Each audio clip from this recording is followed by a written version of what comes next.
En Cuernavaca, estado de Morelos, en el año de 1887, Josefa Ramírez García, una viuda de 26 años, marcada por una maternidad sin la bendición del sacramento, cose sola mientras la ciudad la condena en silencio. Las familias católicas de Abolengo le cierran sus puertas a la mujer que crió a una hija nacida fuera del matrimonio religioso. Y cada encargo rechazado es una humillación más que ella se traga con dignidad. Cuando una tormenta de invierno trae a su puerta a un hombre gravemente herido, inconsciente y ensangrentado, la decisión de esconderlo de la policía que lo busca cambia el destino de ambos. Pero lo que nadie imaginaba era que aquel extranjero moribundo cargaba un secreto que pondría todo en riesgo y abriría la posibilidad de un nuevo comienzo imposible. Cuéntame en los comentarios desde dónde estás siguiendo esta historia y dime qué es lo que más te toca el corazón en una novela de época. Prepárate para una narrativa de nuevos comienzos imposibles, amor construido en gestos silenciosos y valentía frente a la condena social, donde una costurera viuda y un varón herido descubrirán que el verdadero valor de una persona no está en los títulos que ostenta. La luz de la mañana de julio entraba tímida por las rendijas de la ventana de madera, trayendo consigo el aroma húmedo de la sierra y el olor a eucalipto que bajaba de las montañas de Morelos. En el interior de la modesta casa de paredes encaladas en las afueras del pueblo, Josefa Ramírez García ajustaba la mecha del quinqué de aceite, aun cuando el día ya clareaba, porque la luz natural nunca era suficiente para el trabajo minucioso que sus manos ejecutaban. El sonido de las agujas atravesando la tela de lino creaba un ritmo constante, casi medicinal, que la acompañaba desde antes del amanecer. Josefa no era una mujer que se permitiera el lujo de la autocompasión. Su postura erguida al sentarse a la mesa de costura, la forma en que se recogía el cabello castaño oscuro en un chongo firme, el modo preciso con que sus dedos sostenían la aguja, todo en ella comunicaba una determinación silenciosa de no doblegarse ante las circunstancias que la vida le había impuesto. Su rostro, de rasgos delicados y piel ligeramente marcada por el sol del trabajo al aire libre, cuando tendía telas para secar, irradiaba una serenidad que desconcertaba a quienes esperaban encontrar amargura. A sus 26 años, cargaba en la expresión una madurez que mujeres 10 años mayores aún buscaban conquistar. El vestido de algodón azul marino que usaba era sencillo, pero impecablemente cosido, con pequeños detalles que revelaban su pericia. Un fruncido perfecto en la cintura, mangas ajustadas con precisión, un cuello que se mantenía estructurado incluso después de innumerables lavadas. Josefa creía que una costurera que no se vestía bien perdía la credibilidad antes siquiera de mostrar su trabajo. No es que hubiera muchas oportunidades de mostrarlo. Los encargos que llegaban venían de comerciantes, pequeños hacendados y ocasionalmente de alguna familia menos rígida en sus prejuicios. El sonido de pasos ligeros en el cuarto de al lado hizo que Josefa levantara la vista del bordado. Isabel, su hija de 3 años, estaba despertando. En instantes, la niña apareció en el umbral de la puerta, con los rizos oscuros alborotados, frotándose los ojos con los puños cerrados. Tenía los ojos del padre, verdes como el follaje de la sierra, y la misma complexión delgada que hacía que Josefa se preocupara constantemente por su salud. «Buenos días, mi flor», dijo Josefa abriendo los brazos. Isabel corrió al regazo de su madre con la confianza de quien nunca conoció el rechazo dentro de aquellas paredes. Josefa la abrazó fuerte, inhalando el olor infantil a sueño y jabón de coco, y por un momento se permitió olvidar que el mundo allá afuera la juzgaba. Ahí, en ese abrazo, solo existía el amor incondicional de madre e hija. «Vamos a desayunar y luego mamá necesita terminar este bordado», explicó Josefa, señalando el pañuelo de lino sobre la mesa. Era un encargo del señor Morales, dueño de la pequeña tienda de abarrotes cerca de la plaza central, uno de los pocos que aún le confiaba trabajos. El bordado representaba las iniciales de la familia en punto de relleno, con delicadas flores silvestres en los bordes. Mientras preparaba el café con leche y cortaba rebanadas de pan casero, Josefa organizaba mentalmente las tareas del día. Terminar el bordado, lavar la ropa, ir al mercado a comprar harina y frijoles, coser el rasgón en la falda de Isabel, limpiar la casa.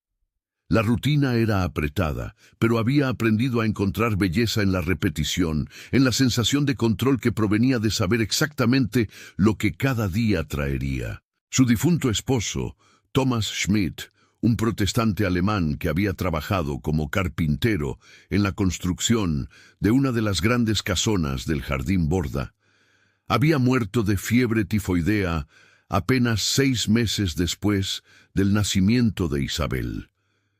Nunca se habían casado por la Iglesia Católica. Él se había negado a renunciar a su fe y ella no había logrado convencer al cura local de realizar una ceremonia mixta. Vivieron como marido y mujer a los ojos de la comunidad protestante. Pero para la sociedad católica de Cuernavaca, Isabel había nacido en pecado y Josefa cargaba con la marca de la inmoralidad. Al principio, justo después de la muerte de Tomás, Josefa intentó mantenerse integrada en los círculos sociales que había frecuentado cuando él aún vivía, pero las puertas se cerraron una a una. Las invitaciones para tomar el té desaparecieron. Los encargos de costura fueron cancelados con excusas vacías. Miradas de reprobación la seguían cuando caminaba por la calle principal. Fue entonces cuando tomó la decisión que definiría los años siguientes. Se retiraría a las afueras del pueblo. Aceptaría solo el trabajo que le ofrecieran y criaría a Isabel lejos de los juicios venenosos. La casa que ocupaban era pequeña, 2 cuartos, una sala que servía también como cocina y taller de costura, un patio con un gallinero y una hortaliza. Josefa se la rentaba al señor Bernal, un viudo que rara vez aparecía para cobrar, y de quien Josefa sospechaba que sentía cierta compasión por su situación. No era mucho, pero era su refugio, el único lugar donde podía ser simplemente ella misma. Después del desayuno, con Isabel jugando en el suelo con muñecas de trapo que Josefa había cosido con retazos, ella regresó al trabajo. Sus dedos se movían con la precisión de quien había ejecutado esos movimientos miles de veces. Punto de relleno, pespunte, punto de tallo. La aguja entraba y salía de la tela, creando dibujos que parecían cobrar vida. Josefa había aprendido a coser con su madre, quien había aprendido de su abuela, un linaje de mujeres que transformaban hilo y tela en arte. Pero había momentos como aquel en que el silencio de la casa pesaba, momentos en que Josefa sentía la soledad penetrar como una neblina fría, trayendo consigo preguntas sin respuesta. ¿Crecería Isabel marcada por el estigma que cargaba? ¿Habría algún futuro diferente para ellas más allá de esa existencia al margen? Josefa sacudía la cabeza, apartando los pensamientos sombríos. No servía de nada especular. Lo que importaba era el presente, el trabajo de sus manos, la supervivencia digna. Afuera, las nubes comenzaban a acumularse sobre las montañas. Josefa reconocía las señales. Una tormenta de invierno se aproximaba. Tendría que recoger la ropa del tendedero antes de que llegara la lluvia, cerrar bien las ventanas, verificar si había goteras en el techo. Eran las pequeñas preocupaciones que llenaban sus días, las tareas concretas que le impedían hundirse en la melancolía. Lo que Josefa no imaginaba, mientras sus dedos trabajaban el bordado e Isabel canturreaba una canción infantil, era que aquella tormenta traería consigo mucho más que lluvia y viento. Traería a un hombre herido, un secreto peligroso y la posibilidad de una transformación que ella jamás se había atrevido a soñar. La tormenta llegó al anochecer con la furia característica de los frentes fríos que bajaban de la sierra. El viento aullaba entre las rendijas de la casa, sacudiendo las ventanas con violencia, y la lluvia caía en cortinas densas que hacían imposible ver más allá de unos pocos metros. Josefa había encendido el quinqué y preparado una sopa de verduras para la cena, tratando de calmar a Isabel, que se asustaba con los truenos que retumbaban como cañones en las montañas. «Es solo ruido, mi flor», decía Josefa, sosteniendo a la niña en su regazo. «Mañana el sol vuelve y todo se pone bonito otra vez». Estaba a punto de acostar a Isabel cuando escuchó un sonido diferente. No era un trueno, no era el viento.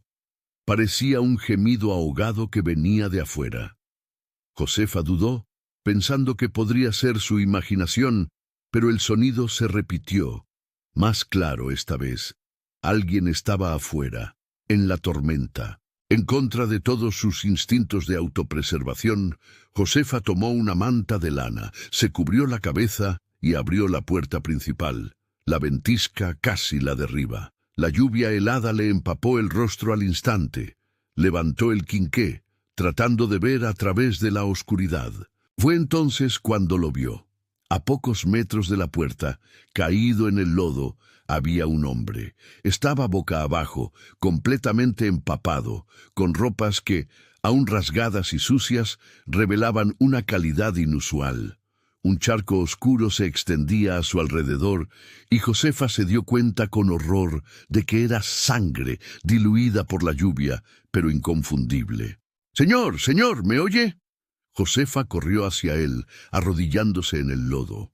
Lo giró con cuidado y, a la luz vacilante del quinqué, vio un rostro masculino de rasgos marcados, piel pálida, cabellos rubios oscuros pegados a la frente, una barba incipiente que no disimulaba la estructura ósea aristocrática. Estaba inconsciente, pero respiraba con movimientos superficiales e irregulares. Josefa miró a su alrededor, tratando de decidir qué hacer. El hombre era grande, seguramente de más de 1,80 metros, y ella no tendría la fuerza para cargarlo sola, pero no podía dejarlo ahí. Moriría de frío y por la pérdida de sangre antes del amanecer. «¡Isabel!», llamó corriendo de vuelta a la casa. «Hija, necesito que seas muy valiente y te quedes aquí adentro quietecita mientras ayudo a alguien allá afuera. ¿Puedes hacer eso por mí?». La niña, asustada pero confiando en su madre, asintió. Josefa tomó todas las mantas que tenía, volvió junto al hombre herido y comenzó a arrastrarlo. Era un esfuerzo casi sobrehumano. Cada medio metro conquistado necesitaba detenerse para recuperar el aliento. El lodo lo hacía todo más difícil y la lluvia continuaba implacable. Cuando finalmente logró meterlo y cerrar la puerta, Josefa estaba exhausta, empapada y temblando. Pero no había tiempo para descansar. El hombre estaba gravemente herido.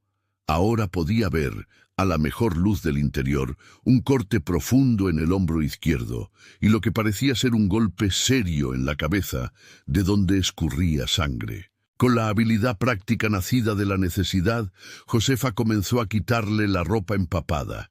Debajo del saco de lana fina había un chaleco de brocado bordado, una camisa de lino blanco, ahora manchada de rojo, y pantalones de corte impecable.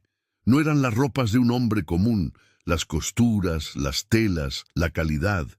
Josefa reconocía el trabajo europeo de alto nivel cuando lo veía. ¿Quién era aquel hombre y qué lo había traído herido de esa manera a las afueras de Cuernavaca en una noche de tormenta?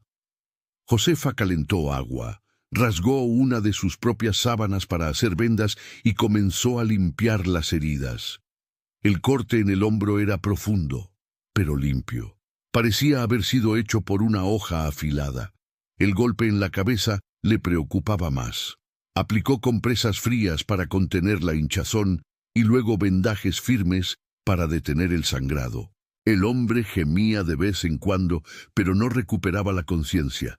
Josefa lo cubrió con las mantas que tenía, lo colocó cerca de la estufa de leña que aún irradiaba calor, y rezó para que no le diera fiebre. Isabel observaba todo desde lejos, con los ojos muy abiertos. «¿Se va a poner bien, mamá?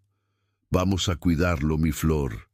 Y con la ayuda de Dios, sí se pondrá bien», respondió Josefa sin certeza alguna. Pasó toda la noche en vela, cambiando las compresas, verificando si tenía fiebre, observando la respiración irregular, que poco a poco se volvía más estable. Mientras trabajaba, examinó la ropa del hombre con más cuidado.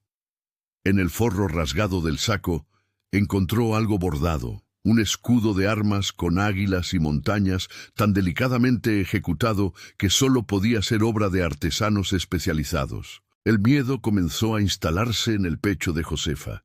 Aquel hombre no era quien parecía ser, eso estaba claro. Pero entonces, ¿quién era? ¿Un criminal huyendo de la policía? ¿Un aristócrata involucrado en algún escándalo? Y más importante, al salvarlo, ¿se estaba poniendo a sí misma y a Isabel en peligro?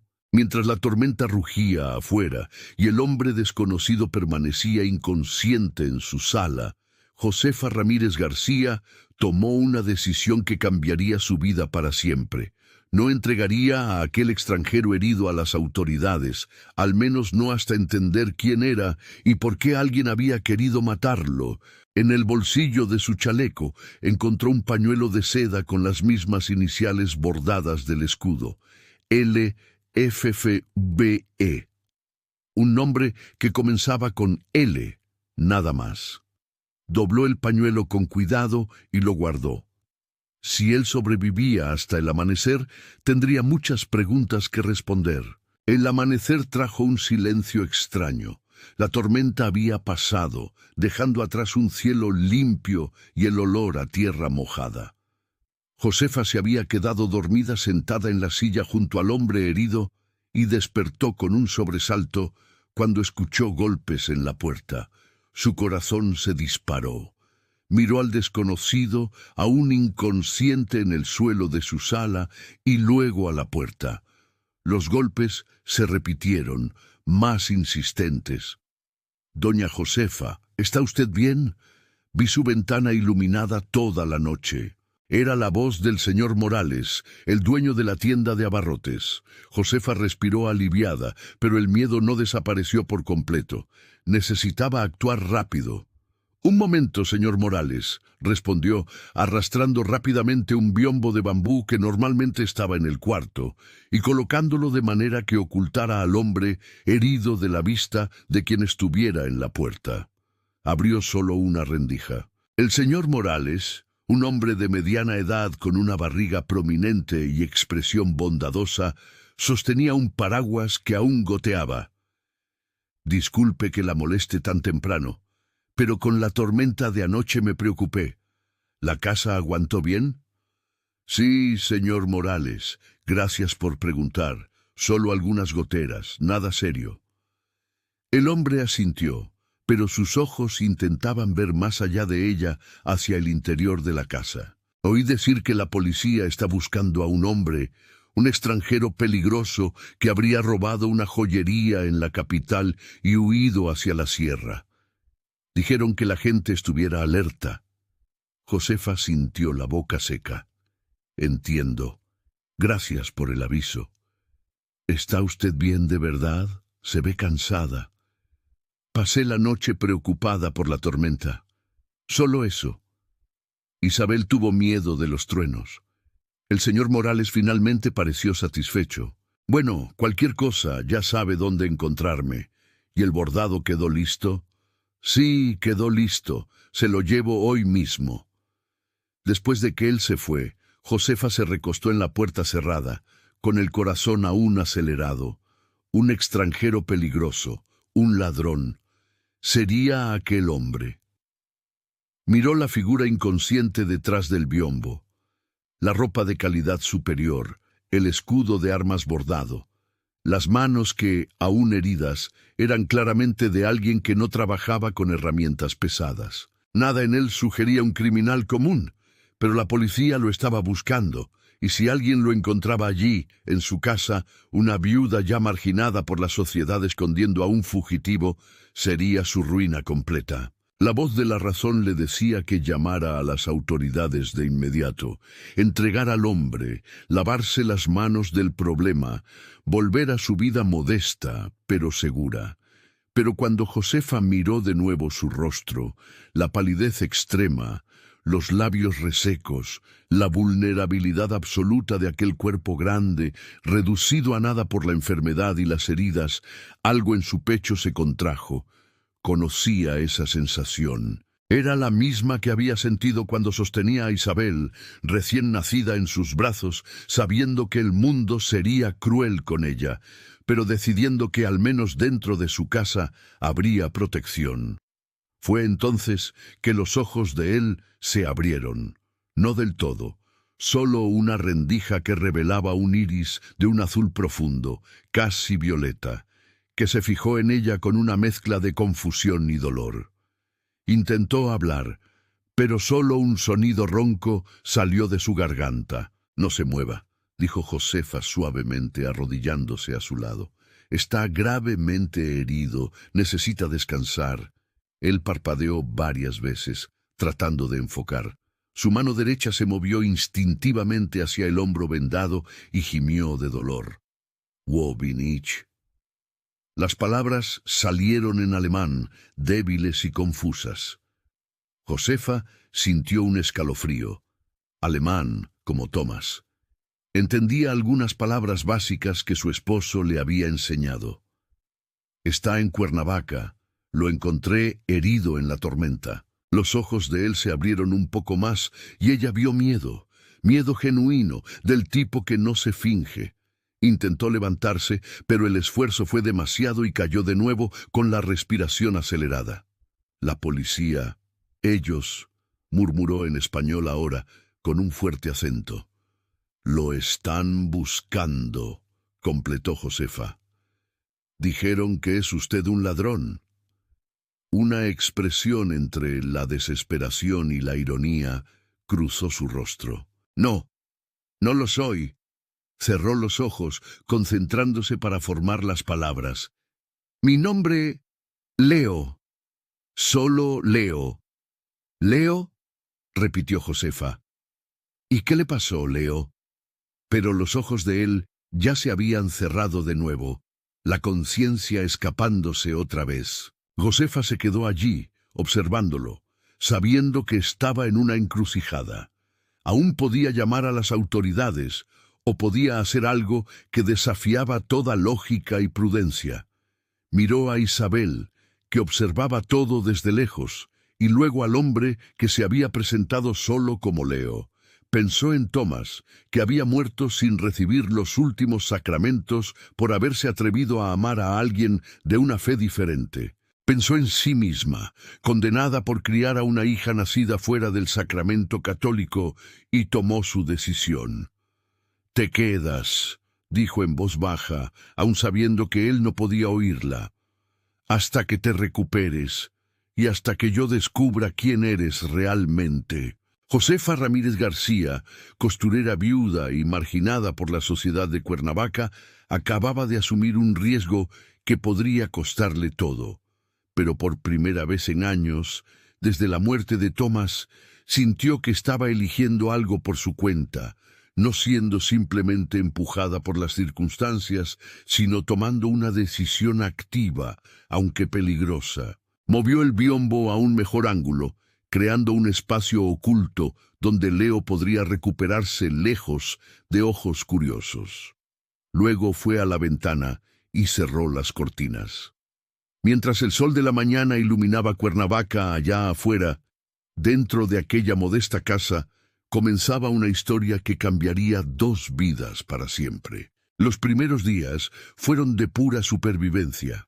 Leo entraba y salía de la conciencia, murmurando palabras en alemán y español que rara vez tenían sentido. La fiebre llegó en la segunda noche, una fiebre alta y violenta que hizo que Josefa temiera por su vida. Pasó horas aplicando compresas frías, forzándolo a beber agua cuando estaba mínimamente consciente, cambiando los vendajes que se empapaban de sudor. Isabel observaba todo con los ojos muy abiertos, de una niña que aún no entendía completamente el peligro, pero sentía la tensión en el aire.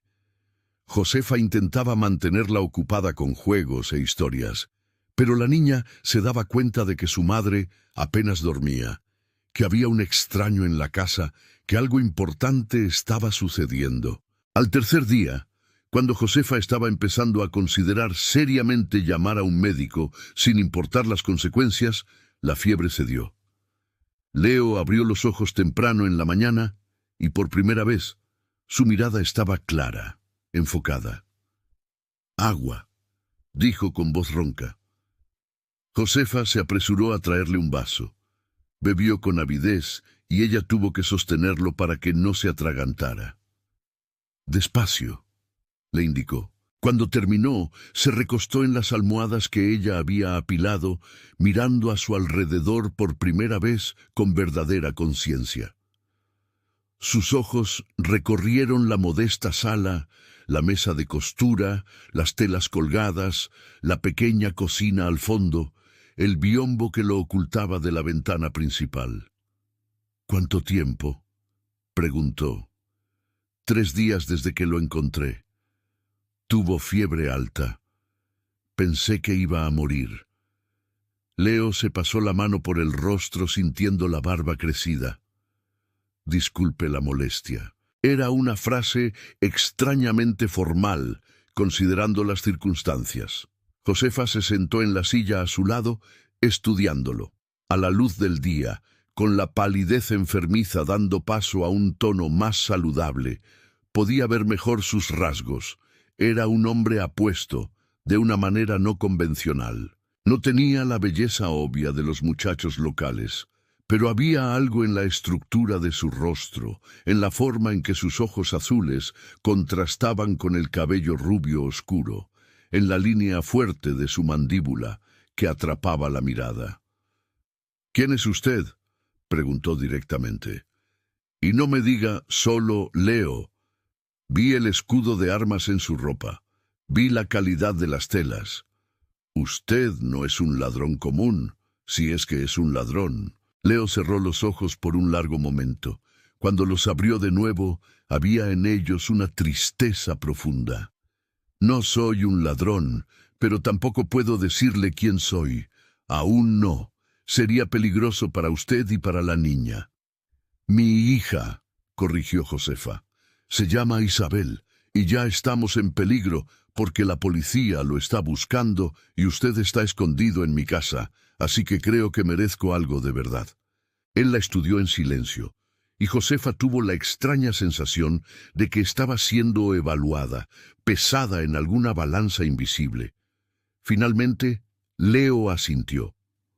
«Soy un comerciante alemán, como debe haber notado por el acento. Vine a México por negocios de telas finas, pero me involucré en algo que no debía, gente poderosa, traiciones, un atentado».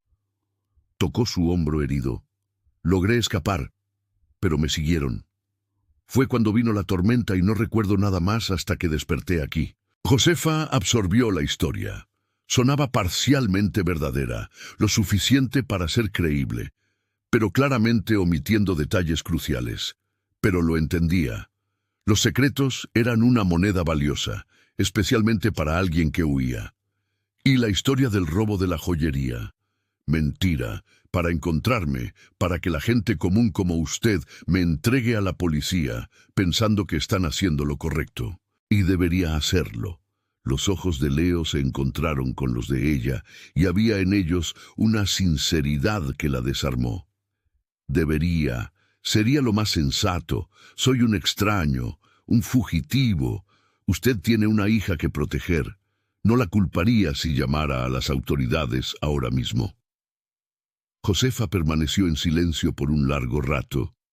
Luego se levantó y fue a la mesa de costura. Tomó el pañuelo de seda bordado que había encontrado en su bolsillo y volvió, entregándoselo. «LFV», dijo. No es solo Leo, ¿verdad? Él tomó el pañuelo, sus dedos trazando las iniciales bordadas con un cuidado casi reverente. Leopoldo Friedrich von Eisenberg es mi nombre completo. Pero por favor llámeme solo Leo. El resto es de una vida que tal vez ya no exista. Había tanto dolor en esa frase que Josefa sintió que algo se contraía en su pecho. Reconocía esa sensación, el dolor de perderlo todo, de ver una vida desmoronarse, de tener que reinventarse en las cenizas de lo que fue. Está bien, Leo, dijo suavemente. Puede quedarse hasta que se recupere, pero tendrá que ayudar. No puedo mantener a otra persona sin trabajo extra y tendrá que permanecer escondido. Si alguien se entera de que hay un hombre viviendo aquí conmigo... No terminó la frase. Ambos sabían lo que la sociedad de Cuernavaca pensaría. Entiendo, y estoy agradecido más de lo que puedo expresar. Josefa trató de no pensar demasiado en lo que acababa de hacer. Se había comprometido a esconder a un fugitivo, a arriesgar su reputación ya manchada, a poner a Isabel en un peligro potencial. Pero al mirar a aquel hombre, Leopoldo Friedrich von Eisenberg, que pedía ser llamado solo Leo, no pudo arrepentirse. Todavía no. Las semanas que siguieron crearon una rutina extraña pero funcional. Leo permanecía escondido durante el día, principalmente en el cuarto del fondo que Josefa le había destinado o detrás del biombo cuando necesitaba estar en la sala. Ella cerraba las ventanas con llave, mantenía las cortinas corridas e instruía a Isabel a nunca mencionar al hombre que mamá cuida cuando estuviera fuera de casa. A medida que sus fuerzas regresaban, Leo insistió en ser útil. Fue entonces cuando Josefa descubrió su primera sorpresa. Él sabía coser. «¿Aprendí de niño?», explicó, sosteniendo una aguja con una destreza sorprendente. Mi madre creía que todos debían conocer oficios prácticos, sin importar su posición, y siempre tuve fascinación por las telas. Josefa observaba mientras él examinaba un corte de seda que ella había comprado para hacer un vestido de fiesta encargado por la señora Oliveira, una de las pocas clientas que aún la buscaban. «Este es crepé de China francés», dijo Leo, pasando los dedos por la tela con un conocimiento obvio. «De Lyon, si no me equivoco. Vea la forma en que refleja la luz. Es el peso perfecto para un vestido de verano, y este color, este azul petróleo, se verá magnífico en una mujer de piel clara». Josefa se quedó boquiabierta. «¿Cómo sabe todo eso? Negocios de telas, ¿recuerda?». Sonrió por primera vez desde que había llegado. Una sonrisa pequeña, casi triste, pero que transformó por completo su rostro. «Pasé años estudiando tejidos, bordados, importación. Es lo que hacía antes de que todo se derrumbara. A partir de ese día, Leo se convirtió en su asistente no oficial. No podía salir ni ser visto, pero podía ayudar con las costuras, los bordados e incluso sugerir modificaciones en los modelos que Josefa creaba. Y tenía un talento genuino. Sus manos grandes y masculinas movían la aguja con una precisión sorprendente, y conocía puntadas que Josefa nunca había visto. «Este es el punto veneciano», explicó una tarde, mostrándole una técnica de bordado intrincada. «Y este es el punto florentino. Son antiguos, usados en las cortes europeas durante siglos». Josefa observaba fascinada, aprendiendo técnicas que elevaban su propio trabajo a un nuevo nivel. Los vestidos que creaban juntos, ella cortando y cosiendo, él bordando detalles elaborados, comenzaron a llamar la atención.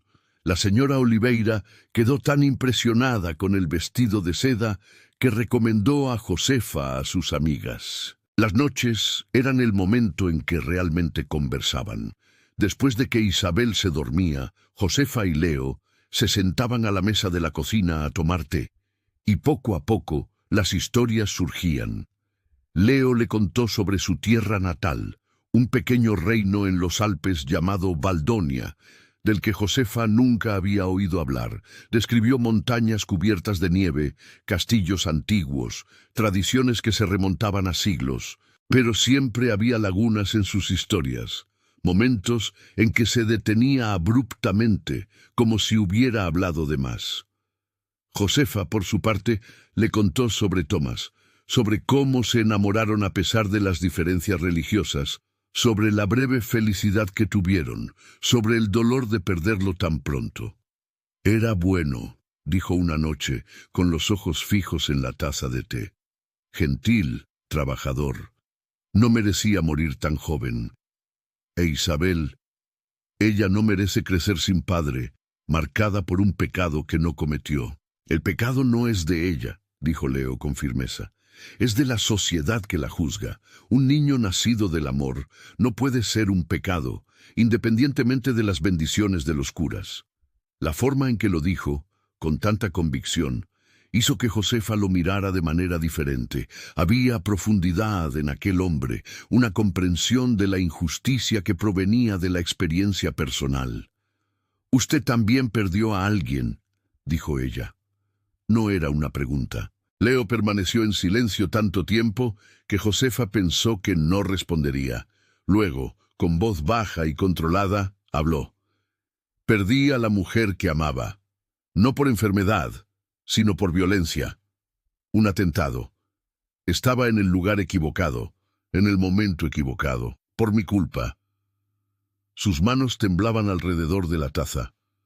Yo debería haber muerto ese día. No ella. Josefa extendió la mano y tocó la de él.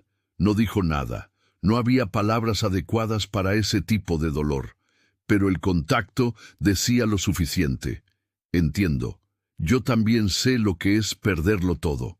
Los dedos de Leo se entrelazaron con los de ella y se quedaron así, por largos minutos, dos sobrevivientes de tragedias personales, encontrando un consuelo silencioso en la presencia del otro. Fue en ese momento que algo cambió entre ellos. Aún no era amor, era demasiado pronto, demasiado complejo, pero era conexión, comprensión, la base sobre la cual algo más profundo podría crecer. Isabel, con la percepción de los niños pequeños, comenzó a aceptar a Leo como parte de la rutina. Lo llamaba Señor Leo, y le encantaba cuando él le contaba historias sobre tierras lejanas y varones en castillos. Josefa observaba las interacciones entre ellos con el corazón apretado, la forma gentil en que Leo trataba a la niña, la paciencia con sus preguntas interminables, la sonrisa genuina que surgía cuando Isabel reía. Un mes después de haber encontrado a Leo, Josefa se dio cuenta de que su vida había cambiado de formas que no imaginaba posibles. Había alguien con quien compartir las cargas diarias, alguien que entendía sus dolores, alguien cuya presencia hacía que aquella modesta casa fuera menos solitaria, pero también sabía que aquello era temporal. Leo se estaba recuperando. Pronto estaría lo suficientemente fuerte para partir, y cuando se fuera, se llevaría consigo esa sensación nueva y aterradora que estaba creciendo en el pecho de Josefa. Algo que aún no se atrevía a nombrar, pero que reconocía con una claridad terrible. Estaba empezando a quererlo profundamente. Habían pasado 2 meses desde la noche de la tormenta. Leo estaba completamente recuperado, su fuerza restaurada, las heridas reducidas a cicatrices que pronto desaparecerían. Debería haberse ido. Ambos lo sabían, pero día tras día encontraba razones para quedarse un poco más. Había un vestido importante que terminar, un bordado complejo que Josefa no podría hacer sola, un nuevo encargo que necesitaba de sus técnicas europeas. Eran excusas, y ambos lo sabían, pero ninguno lo mencionaba. La verdadera razón por la que Leo no se iba era más simple y más complicada. No quería irse. Allí, en esa modesta casa en las afueras de Cuernavaca, escondido del mundo, había encontrado algo que no sabía que buscaba. Paz, un propósito, y tal vez, solo tal vez, la posibilidad de un nuevo comienzo. Josefa sentía lo mismo, aunque luchaba contra ello. Permitirse sentir algo por Leo era peligroso en todos los niveles: emocional, social, práctico. Él era un fugitivo con un pasado misterioso. Ella era una viuda ya marginada. ¿Qué podrían hacer de aquello sino más dolor? Pero el corazón rara vez obedece a la razón. Fue una tarde de septiembre cuando todo cambió. Josefa había ido al mercado central a comprar hilos y algunos víveres, dejando a Leo e Isabel en casa. Él le estaba enseñando a la niña a hacer un bordado simple, y los dos reían juntos cuando ella salió. En el mercado, mientras elegía carretes de hilo, escuchó una voz que conocía demasiado bien. «Doña Josefa, qué sorpresa encontrarla aquí». Se dio la vuelta y vio a don Augusto Ferrer de la Vega. Era un hombre de 40 y tantos años, con bigotes bien cuidados y ropas que proclamaban su riqueza. Hacendado, importador de telas finas y pretendiente rechazado de Josefa hacía más de un año. «Don Augusto», saludó ella con una cortesía fría. «¿Cuánto tiempo sin conversar?», dijo él, acercándose más de lo apropiado. «He oído que su trabajo ha mejorado considerablemente. Bordados más elaborados, técnicas europeas. ¿Cómo una simple costurera ha desarrollado tales habilidades?». Había algo en la forma en que lo dijo, un tono de sospecha insinuante que hizo que el estómago de Josefa se contrajera. «Estudio, don Augusto. Compro revistas de moda. Aprendo por mi cuenta». Tomó uno de los vestidos que Josefa había traído para entregar a una clienta. Examinó el bordado con ojos de experto. «Este es punto veneciano auténtico y aquí punto florentino. Técnicas difíciles de dominar sin una guía personal. Casi diría que hay mano europea en este trabajo». El corazón de Josefa se disparó, pero mantuvo una expresión neutra. «Me halaga, pero es solo mi trabajo». «Claro». Augusto devolvió el vestido, pero sus ojos permanecieron fijos en ella. «Sabe, he oído cosas interesantes sobre un extranjero que habría sido visto en las afueras del pueblo. Alto, rubio, hablando con acento alemán. Herido, posiblemente. La policía aún lo busca, aunque la búsqueda ha disminuido». Josefa se obligó a sostenerle la mirada. «No tengo conocimiento de ningún extranjero, don Augusto». «No, qué lástima». Se inclinó más cerca, bajando la voz. «Porque si yo supiera de alguien que esconde a un fugitivo, especialmente a uno valioso, podría haber una recompensa significativa. O, alternativamente, problemas significativos para quien eligiera proteger a tal persona». Era una amenaza mal disimulada. Josefa sintió un frío en la espalda, pero levantó la barbilla. «Como le dije, no sé nada. Ahora, si me disculpa, necesito hacer mis compras». Se alejó antes de que él pudiera responder, pero sintió los ojos de Augusto quemándole la espalda durante todo el camino. Cuando llegó a casa, encontró a Leo e Isabel riendo de algo. La niña con un bordado torcido, pero orgulloso en las manos. La escena era tan doméstica, tan dulce, que a Josefa le dolió el corazón. «Necesitamos hablar», dijo, y el tono de su voz hizo que Leo se pusiera alerta de inmediato. Después de que pusieron a Isabel a jugar en el cuarto, Josefa le contó sobre el encuentro con Augusto. Leo escuchó en silencio, su expresión volviéndose progresivamente más sombría. «Sospecha», concluyó Josefa. «No está seguro, pero sospecha. Y es solo cuestión de tiempo hasta que investigue más, o peor, hasta que esparza rumores». Leo se pasó las manos por el rostro. «Debería haberme ido hace semanas. La he puesto en peligro. Exactamente lo que prometí no hacer. Usted no me obligó a nada. Fui yo quien eligió esconderlo, pero ahora está amenazada por esa elección. Josefa, si ese hombre descubre quién soy realmente...» Se detuvo, claramente luchando con algo. «¿Quién es usted realmente?», preguntó Josefa suavemente. «Leo, ya han pasado 2 meses. Le confío mi vida, la vida de Isabel. ¿No cree que merezco saber toda la verdad? Leo permaneció en silencio tanto tiempo que ella pensó que no respondería. Luego, con voz baja pero firme, comenzó a hablar. Mi nombre completo es Leopoldo Friedrich von Eisenberg. Soy el barón heredero de Valdonia, un pequeño reino en los Alpes. Vine a México en una misión diplomática, acompañado por mi prometida, la princesa Margarete. Estábamos en la capital para negociar tratados comerciales, pero había facciones que se oponían a esos tratados, que creían que yo estaba vendiendo Valdonia a intereses extranjeros. Su voz tembló. Organizaron un atentado. Margarete murió.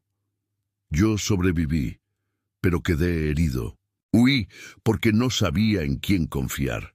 Las conspiraciones venían de dentro de la propia comitiva diplomática. Vine a las montañas, tratando de desaparecer hasta saber quiénes eran mis enemigos. Y fue entonces cuando la tormenta me trajo hasta usted. Josefa absorbió la información en un silencio atónito. Un varón. Leo era un varón de verdad, heredero de un trono. ¿Y ahora? Preguntó finalmente. Ahora, si ese hacendado Augusto descubre quién soy e informa a las autoridades equivocadas, o peor, a los conspiradores, todos estaremos en peligro.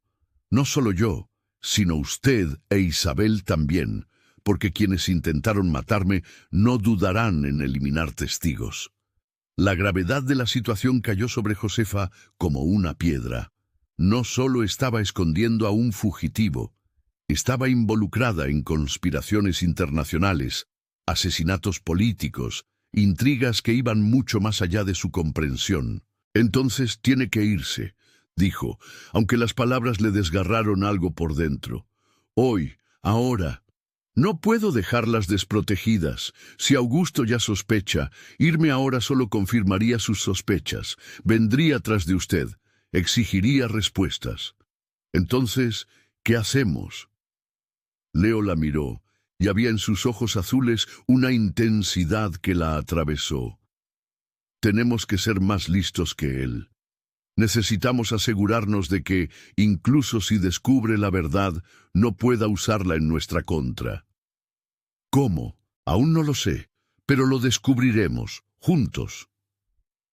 En ese momento, con el peligro rodeándolos y el futuro incierto, Josefa se dio cuenta de algo que ya no podía negar. Amaba a ese hombre.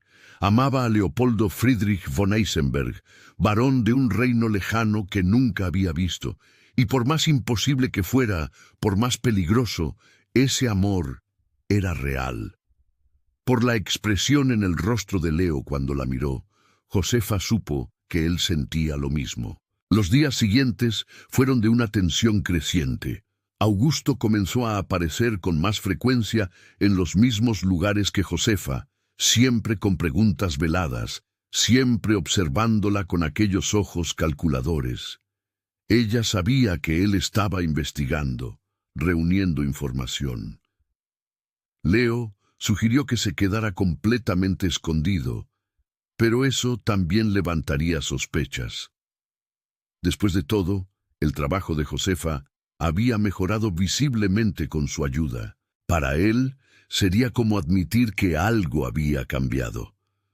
«Necesitamos un plan», dijo Leo una noche, mientras trabajaban juntos en un vestido encargado.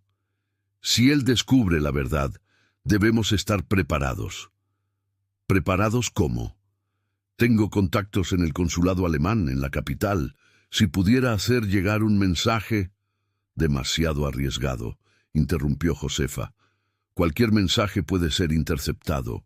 Era verdad, y ambos lo sabían. Estaban atrapados en una especie de punto muerto. No podían actuar sin rebelarse, pero no actuar era esperar el golpe de Augusto. La respuesta vino de donde menos esperaban, de Isabel. La niña, que observaba mucho más de lo que los adultos percibían, comenzó a hacer preguntas. ¿Por qué ese hombre del bigote mira a mamá con cara fea? ¿Por qué el señor Leo no puede salir? ¿Cuándo se va a ir? Fue la última pregunta la que le atravesó el corazón a Josefa. ¿Quieres que el señor Leo se vaya? Isabel negó con la cabeza vehementemente. No, quiero que se quede siempre, quiero que sea mi papá. Un silencio absoluto cayó sobre la sala. Leo estaba presente, lo había oído todo. Josefa vio cómo se formaban lágrimas en los ojos de él, un hombre que había escondido tanta emoción, finalmente quebrado por la sinceridad de una niña de 3 años. Isabel, querida, comenzó Josefa, pero Leo se arrodilló frente a la niña. Me quedaría, pequeña, dijo con voz ronca. Si pudiera me quedaría, pero es complicado. Hay gente que no quiere que me quede. El hombre del bigote, dijo Isabel. Él es un problema. Sí. Isabel frunció el ceño, pensando con la seriedad de quien se enfrenta a un gran rompecabezas. Entonces, tenemos que hacer que se detenga. La simplicidad de la observación hizo que algo hiciera clic en la mente de Josefa. Isabel tenía razón. Estaban pensando a la defensiva, reaccionando a Augusto, pero ¿y si tomaban la iniciativa? Leo, dijo lentamente, una idea formándose. Augusto quiere algo. Siempre ha querido algo de mí. ¿El qué? Casarse conmigo, o al menos tener control sobre mí. Está obsesionado, y los hombres obsesionados cometen errores. Leo entendió de inmediato. ¿Quiere usarlo en su contra? Sí. Si él cree que puede chantajearme con tu secreto, vamos a hacer que revele sus verdaderas intenciones públicamente. Hacer que la sociedad que tanto valora vea quién es él en realidad. Era arriesgado, potencialmente desastroso, pero también era la primera idea proactiva que tenían. En los días siguientes, Josefa montó cuidadosamente la trampa. Se dejó ver más en público, siempre en las horas en que sabía que Augusto estaría cerca. Fingía distracción, preocupación, el tipo de comportamiento que un depredador reconocería como vulnerabilidad. Funcionó. Una semana después, Augusto apareció en su casa. Era mediodía, una hora en la que normalmente no habría visitas. Leo estaba escondido en el cuarto del fondo, según lo planeado. «Don Augusto», dijo Josefa, sin invitarlo a pasar, «¿en qué puedo ayudarlo?» «Necesitamos hablar, Josefa». Usó su nombre sin títulos, una familiaridad que ella odiaba. «Sobre su situación». «No tengo ninguna situación». «Ah, pero la tiene». Forzó la entrada a la casa y Josefa lo dejó. Todo era parte del plan. «Verá, he estado haciendo algunas investigaciones. He descubierto cosas interesantes sobre cierto varón baldoniano desaparecido y sobre cuánto pagarían ciertos gobiernos por información sobre su paradero». Josefa sintió frío, pero mantuvo la voz firme. «No sé de qué está hablando». «¿No?» Augusto caminó por la sala, sus ojos posándose en las telas, en los trabajos de costura. Tomó un pañuelo bordado, no el de Leo, sino otro con patrones similares. Este bordado es europeo auténtico, baldoniano, si no me equivoco. Curioso para una costurera mexicana que afirma nunca haber tenido ayuda. «Aprendí en libros». «Mentirosa». La palabra salió con veneno. «Lo está escondiendo y voy a probarlo. Y cuando lo pruebe, tendrá 2 opciones. Casarse conmigo, y yo guardaré silencio, o negarse y verlos a ambos arrestados. A usted por esconder a un fugitivo, y a él por ser quien es». Era exactamente lo que esperaban. Augusto revelando sus verdaderas intenciones. Pero Josefa necesitaba más. Necesitaba que fuera específico, que se incriminara por completo. «¿Y si no sé dónde está?» Augusto sonrió, una sonrisa cruel. «Entonces registraré esta casa. No es grande, y cuando lo encuentre, no solo lo entregaré a las autoridades, sino que me aseguraré de que todos sepan que usted, una viuda de reputación ya cuestionable, estuvo albergando a un hombre, a solas, durante meses. Su vida en Cuernavaca terminará, e Isabel crecerá marcada como la hija de una mujer inmoral. La amenaza contra Isabel fue demasiado lejos. Josefa sintió la rabia arder dentro de ella, pero se controló. Aún no era el momento. ¿Cuánto?, preguntó. ¿Cuánto espera recibir por entregar al varón? Augusto se detuvo, dándose cuenta de su error. Ella había admitido saber sobre el varón, había confirmado que sabía que Leo estaba escondido. Pero él también había revelado su motivación. El dinero no es asunto suyo. Sí lo es, porque si va a chantajearme, quiero saber cuánto valgo. La puerta del cuarto del fondo se abrió. Leo salió, completamente visible. Su postura era regia y autoritaria, algo que no había mostrado en meses. 5.000 libras esterlinas, dijo Leo con voz fría. Es lo que el gobierno de Valdonia ofrece por información sobre mi paradero, no para ayudarme, sino para eliminarme discretamente antes de que la situación se convierta en un escándalo internacional. Augusto palideció, luego se puso rojo de ira y triunfo simultáneos. Entonces, es verdad, usted es el varón. Lo soy. Y usted, don Augusto, acaba de confesar su intención de venderme a asesinos a cambio de dinero. Lo que debo observar es traición no solo contra un huésped diplomático, sino contra las leyes mexicanas de hospitalidad a refugiados políticos. Nadie le creerá a un fugitivo. Tal vez no, pero me creerán a mí. La voz vino de la puerta.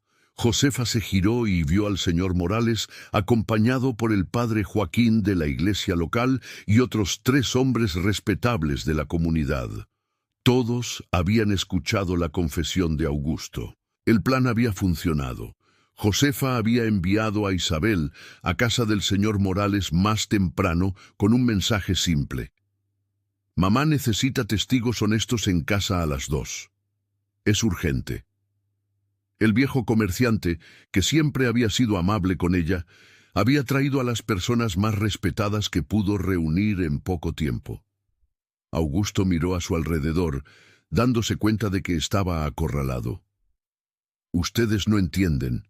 Este hombre es peligroso, es buscado, por una acusación falsa de robo que nunca existió, dijo el padre Joaquín con voz firme. Ya investigué, don Augusto. No hay ningún robo de joyería registrado. Toda la historia fue fabricada por alguien que buscaba al varón, y ahora sabemos quién. Ha estado escondido durante meses con ella, una viuda soltera. ¿Eso no es escandaloso? Lo que es escandaloso, señor Ferrer, dijo el señor Morales con calma, es un hombre usando su posición y poder para chantajear a una mujer viuda y amenazar a una niña inocente. Eso, don Augusto, es el verdadero escándalo. Augusto se dio cuenta de que había perdido. Intentó salir con algo de dignidad, pero su reputación estaba destruida. En los días siguientes, los testigos esparcieron la historia de su intento de extorsión. Sus contratos comerciales fueron cancelados. Las familias que lo recibían le cerraron sus puertas. En una semana, Augusto Ferrer de la Vega dejó Cuernavaca en completa desgracia. Pero la victoria sobre Augusto había creado un nuevo problema. Ahora, todos sabían que Leo era un varón escondido. Y aunque la comunidad local lo protegía por gratitud a la forma en que Augusto había sido expuesto, no pasaría mucho tiempo antes de que la noticia llegara a los oídos equivocados. El amanecer llegó frío sobre Cuernavaca. En el interior de la casa de Josefa, Leo guardaba sus pocas posesiones. Era hora de partir. Ambos lo sabían. Con su identidad revelada públicamente, quedarse ponía a Josefa e Isabel en un peligro continuo. «No tienes que irte», dijo Josefa, aunque sabía que era mentira. «Tengo que hacerlo, y tú lo sabes». Leo se volvió hacia ella, y había en sus ojos un dolor profundo. «Josefa, estos meses aquí han sido los más felices que he tenido desde que Margarete murió. Quizás más felices aún, porque aquí aprendí algo que nunca supe en la corte. El qué que el verdadero valor de una persona no está en los títulos o la riqueza, sino en la valentía de vivir con dignidad, incluso cuando el mundo entero te condena. Tú me enseñaste eso, tú e Isabel. Las lágrimas corrían por el rostro de Josefa ahora, sin vergüenza. Entonces quédate, renuncia al trono, quédate con nosotras. Podemos trabajar juntos, construir algo real aquí. Sabes que no es tan simple. Hay responsabilidades, deberes, gente en Baldonia que depende de mí. ¿Y qué hay de lo que tú quieres, de lo que tú sientes? Leo la atrajo hacia un abrazo desesperado. Te amo, susurró en su cabello. Te amo a ti y a Isabel más de lo que pensé que sería capaz de amar de nuevo. Pero precisamente porque las amo, no puedo ponerlas en un peligro permanente. Mis enemigos no descansarán mientras yo viva. Se quedaron así por largos minutos, abrazados, sabiendo que era una despedida. Fue entonces cuando unos golpes urgentes en la puerta los separaron. Josefa abrió y encontró al señor Morales sin aliento. «Soldados, del consulado alemán y baldoniano, vienen para acá». El corazón de Josefa se desplomó. Había llegado el momento que temían. Las autoridades habían encontrado a Leo. Minutos después, la casa estaba rodeada. No eran muchos soldados, solo 6, pero venían armados y con órdenes claras. Un oficial se presentó como el capitán Werner de la Guardia Baldoniana. «Alteza», dijo, haciendo una reverencia formal a Leo.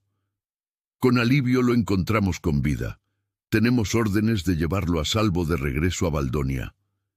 «¿Órdenes de quién?», preguntó Leo con voz dura. «Del Consejo de Regencia. Después del atentado y su desaparición, se formó un gobierno temporal. Desean su presencia inmediata». «¿Y si me niego?». El capitán Werner pareció genuinamente confundido. «Alteza, usted es el varón heredero. Es su deber». «Sé cuáles son mis deberes, capitán», interrumpió Leo. «Pero también sé que dentro del Consejo de Regencia hay traidores. ¿Cómo puedo confiar en que estos soldados no fueron enviados por quienes intentaron matarme?» Fue entonces que otro hombre salió de detrás de los soldados. Era mayor, con cabello canoso y una presencia que imponía respeto inmediato. «Leopoldo», dijo con voz cargada de emoción, «muchacho, gracias a Dios que estás vivo». Leo palideció. «Tío Friedrich». «Sí, soy yo». El hombre, claramente de sangre real por sus ropas y porte, se acercó. «Cuando supimos que había sobrevivido, vine personalmente. Los conspiradores han sido descubiertos y arrestados. Margarete ha sido vengada. Es seguro volver». Leo miró de su tío a Josefa, dividido. Ella vio la lucha interna en sus ojos. «Ve», dijo suavemente, «tu gente te necesita. Es tu deber. Pero nada de peros. Tú me enseñaste sobre la valentía, sobre la dignidad. Ahora yo te enseño sobre el sacrificio. Ve a cumplir tu destino». El tío Friedrich observaba el intercambio con creciente interés. «¿Quién es esta mujer, Leopoldo?». Leo enderezó los hombros. Cuando habló, su voz tenía la autoridad de un varón acostumbrado a ser obedecido. «Esta es Josefa Ramírez García. Ella salvó mi vida, me escondió cuando asesinos me buscaban, me enseñó el significado de la verdadera nobleza, y la amo». Un silencio atónito siguió a la declaración. El tío Friedrich parpadeó varias veces. «Leopoldo, no puedes estar hablando en serio. Eres el varón heredero. Hay protocolos, expectativas». «Renuncio», dijo Leo con firmeza. «Al trono, a los títulos, a todo. No volveré a Baldonia como varón, pero volveré como hombre para cumplir una última responsabilidad. Asegurar que los conspiradores paguen por sus crímenes y que Baldonia tenga un líder digno. Después de eso, abdicaré formalmente en favor de mi primo Karl y regresaré a México para quedarme». «¿Estás hablando de abdicar al trono por una costurera?». La indignación era clara en la voz de Friedrich. «No, interrumpió Josefa, dando un paso al frente. Está hablando de elegir su propio destino en lugar de aceptar pasivamente lo que otros decidieron para él. Es lo más noble que alguien puede hacer. Leo la miró con tanto amor que Josefa sintió que su corazón se desbordaba. Josefa Ramírez García, dijo formalmente, arrodillándose frente a ella. ¿Me aceptas como esposo? No como varón, sino como hombre, como costurero, como padre para Isabel, como compañero para todos los días que nos queden. Josefa miró a aquel hombre que había renunciado a un reino por ella, y no tuvo dudas. Acepto. El beso que compartieron fue presenciado por soldados valdonianos boquiabiertos, por un tío escandalizado y por Isabel, que aplaudía con entusiasmo infantil, sin entender completamente lo que sucedía. En los meses siguientes, Leo efectivamente regresó a Valdonia, pero no como un varón fugitivo, sino como un hombre decidido a hacer justicia. Con la ayuda de su tío Friedrich, quien finalmente aceptó su decisión, expuso a los conspiradores y los vio juzgados y condenados. Luego, en una ceremonia formal, abdicó al trono en favor de su primo Karl, quien asumió como el nuevo varón heredero. Durante ese tiempo, Josefa esperó, trabajaba, cuidaba de Isabel y confiaba en que Leo volvería. Y volvió. 6 meses después, Leopoldo Friedrich von Eisenberg regresó a México, no como varón, sino como Leopoldo Silva Eisenberg, el apellido de Josefa añadido al suyo, simbolizando la unión que había elegido por encima de todas las demás. Se casaron en una ceremonia sencilla en la iglesia local, con toda la comunidad de Cuernavaca presente.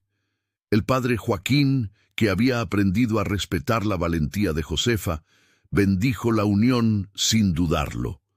Y entonces comenzaron a construir una vida juntos, una vida común, pero también extraordinaria. La casa de alta costura, Silva en Eisenberg, ocupaba un elegante edificio en la calle de Plateros, el corazón de la moda en la capital. Sus salones eran frecuentados por la élite del porfiriato. Se decía que sus vestidos competían con los mejores de París y que las técnicas de bordado enseñadas por el señor Leopoldo eran incomparables en toda América. Josefa Ramírez García de Eisenberg, a sus 35 años, supervisaba el taller principal aquella mañana de sábado. Su vestido de seda verde esmeralda, creado por ella misma, era a la vez elegante y práctico, permitiéndole libertad de movimiento para trabajar mientras transmitía la sofisticación esperada de la propietaria de una prestigiosa casa de modas. «Mamá, ¿dónde quieres que ponga estas perlas?» Isabel, ahora con 12 años, sostenía un vestido de novia en producción. La niña había crecido hermosa y talentosa, con la misma mirada verde de su padre biológico, pero la determinación y la gracia de su madre. En el corpiño, formando el diseño de hojas que dibujé. ¿Recuerdas cómo hacerlo? Sí, mamá.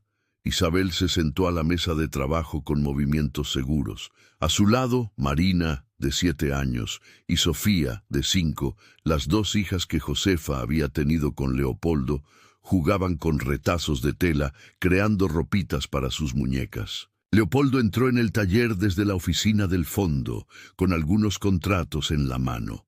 A sus 41 años, su cabello rubio oscuro comenzaba a encanecer en las sienes, pero eso solo acentuaba la distinción de sus rasgos.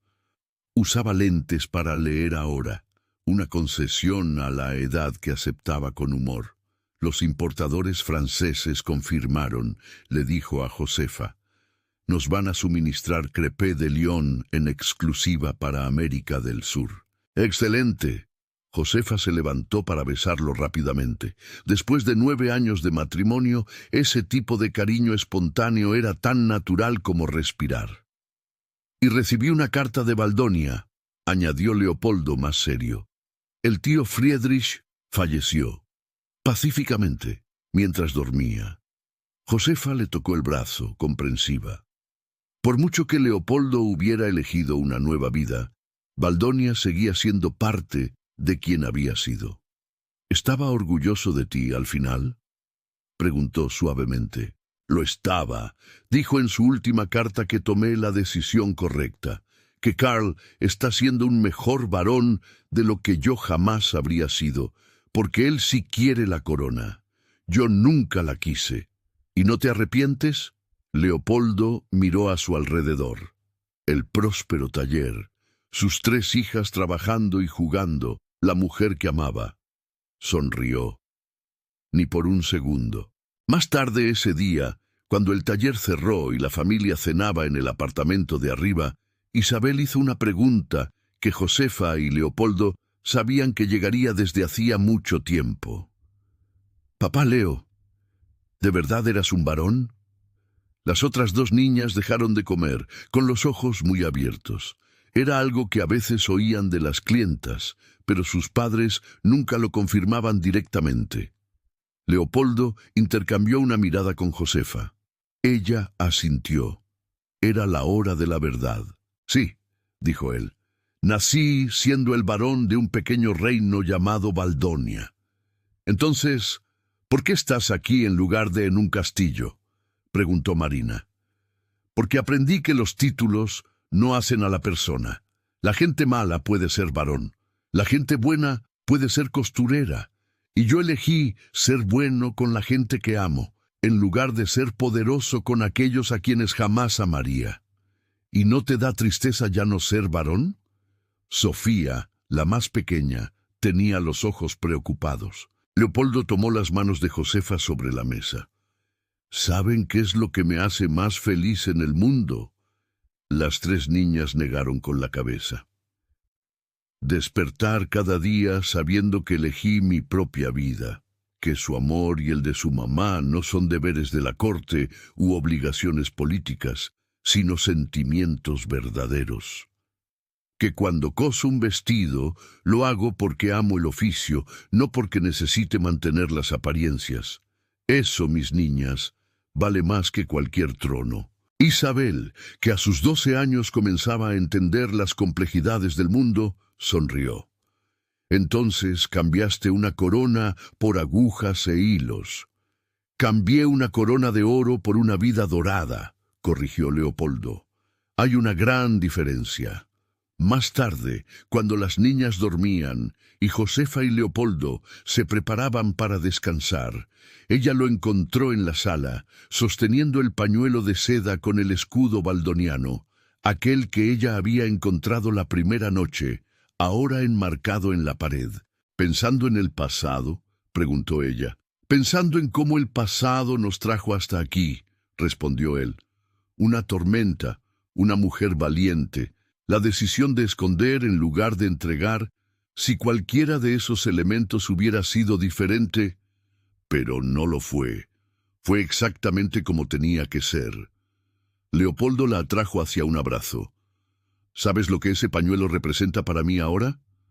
«¿El qué?». «No un escudo de nobleza perdida, sino un símbolo de un nuevo comienzo, de cómo las cosas más valiosas pueden nacer de las situaciones más improbables, de cómo el verdadero valor de una persona está en la valentía de empezar de nuevo, no en los títulos que ostenta». Josefa miró el pañuelo enmarcado, pensando en todo lo que habían vivido.